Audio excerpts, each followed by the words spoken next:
feared to raise her bowed head to look up, lest she meet the gaze of the other. It was said that to meet the gaze of a confessor could cost you your mind, if you were lucky, and your soul, if you weren't. Even though Abby's mother had said it was untrue, that only the deliberate touch of such a woman could effect such a deed, Abby feared, this day of all days, to test the stories. The old woman in front of her, clothed in layered skirts topped with one dyed of henna and mantled with a dark draping shawl, watched the soldiers pass and then leaned closer. "Do better to bring a bone, dearie. I hear that there be those in the city who will sell a bone such as you need for the right price. Wizards don't take no salt pork for a need. They got salt pork." She glanced past Abby to the others to see them occupied with their own interests.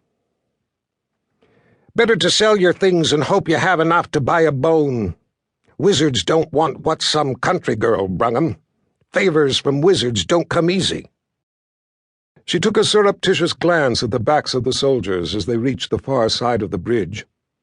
"Not even for those doing their bidding, it would seem." "I just want to talk to them, that's all."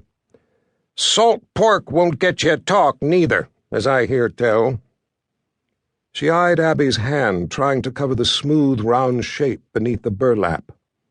"Or a jug you made. That what it is, dearie?" Her brown eyes, set in a wrinkled, leathery mask, turned up, peering with sudden, humorless intent. "A jug?" "Yes," Abby said. "A jug I made." The woman smiled her skepticism and fingered a lick of short gray hair back under her wool head wrap. Her gnarled fingers closed around the smocking on the forearm of Abby's crimson dress, pulling the arm up a bit to have a look. "Maybe you could get the price of a proper bone for your bracelet." Abby glanced down at the bracelet made of 2 wires intricately twisted together in interlocking circles. "My mother gave me this. It has no value but to me." A slow smile spread on the woman's weather-cracked lips. "The spirits believe that there is no stronger power than a mother's want to protect her child." Abby gently pulled her arm away. "The spirits know the truth of that." Uncomfortable under the scrutiny of the suddenly talkative woman, Abby looked away, seeking a safe refuge for her gaze. It made her dizzy to look down into the yawning chasm beneath the bridge, and she was weary of watching the wizard's keep, so she pretended that her attention had been caught as an excuse to turn back towards the collection of people, mostly men, waiting with her at the head of the bridge.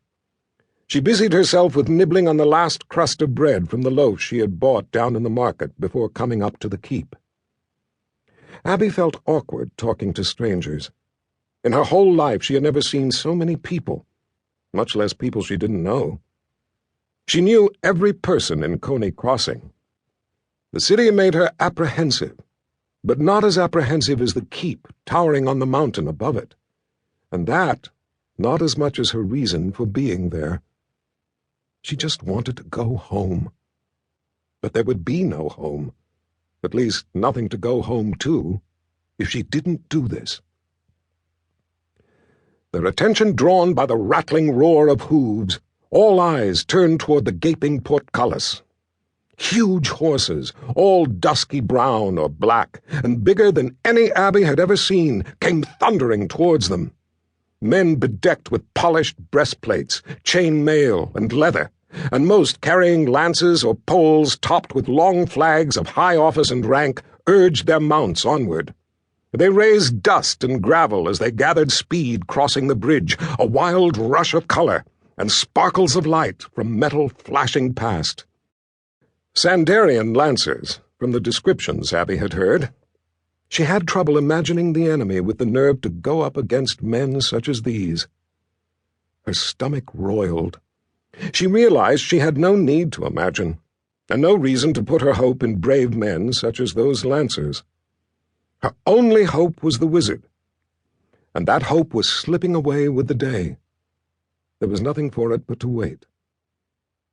Abby turned back to the keep just in time to see a statuesque woman in simple robes stride out.